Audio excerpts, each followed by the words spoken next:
ទំនប់សួង78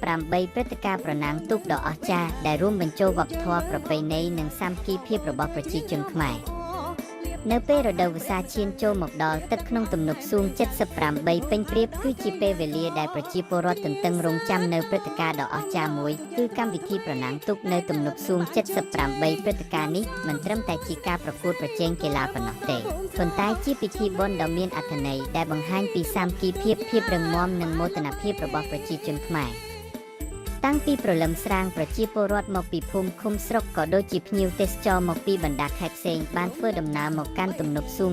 78ដើម្បីរកកន្លែងល្អសម្រាប់ទស្សនាការប្រកួតមនុស្សម្នាឈរអំសងខាងមាត់ទឹកយ៉ាងកកុញខណៈសំឡេងស្រែកហូរកញ្ជ្រៀវសំឡេងទង់ស្គរនិងការលើកទឹកចិត្តពីទស្សនិកជនបានធ្វើឲ្យបរិយាកាសពោរពេញទៅដោយភាពរំភើបនិងរស់រវើកនៅពេលទូកនេះមួយចេញដំណើរពីខ្សែចាប់ផ្ដើមអ្នកអុំទូកគ្រប់រូបបានប្រើប្រាស់កម្លាំងកាយនិងកម្លាំងចិត្តយ៉ាងពេញទំហឹងចង្វាក់អុំទូកដ៏ស្មើគ្នាការសហការគ្នាយ៉ាងល្អនិងភាពអំណត់របស់កីឡាករបានបង្ហាញឲ្យឃើញពីស្មារតីរួបរวมដែលជាតម្លៃដ៏សំខាន់របស់សង្គមខ្មែរ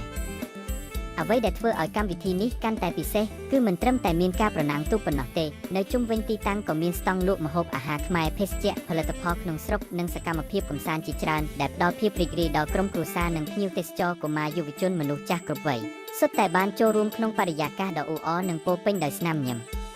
កម្មវិធីប្រណាំងទូកនៅទំនប់សួង78ក៏បានរួមចំណែកយ៉ាងសំខាន់ក្នុងការជំរុញវិស័យទេសចរនិងសេដ្ឋកិច្ចក្នុងតំបន់អាជីវករលក់ដូរបានទទួលភ្ញៀវយ៉ាងច្រើនសេវាកម្មផ្សេងមានភាពមមាញឹកហើយបានបង្កើតប្រាក់ចំណូលបន្ថែមសម្រាប់ប្រជាពលរដ្ឋក្នុងមូលដ្ឋាននេះគឺជាភស្តុតាងបង្ហាញថាព្រឹត្តិការណ៍វប្បធម៌មួយអាចជួយអភិវឌ្ឍសហគមន៍បានយ៉ាងមានប្រសិទ្ធភាព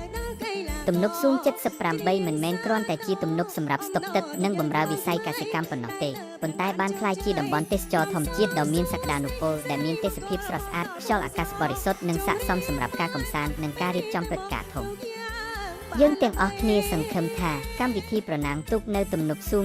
78នឹងបន្តរៀបចំជារៀងរាល់ឆ្នាំដើម្បីរក្សាទុកនូវប្រពៃណីដ៏ល្អផូរផង់របស់ដូនតាខ្មែរជំរុញការអភិវឌ្ឍវិស័យទេសចរនិងបង្កើតភាពសប្បាយរីករាយជូនប្រជាពលរដ្ឋគ្រប់រូប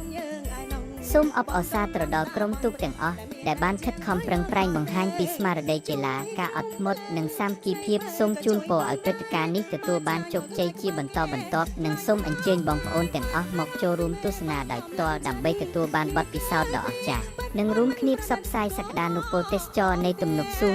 78ឲ្យកាន់តែល្បីល្បាញ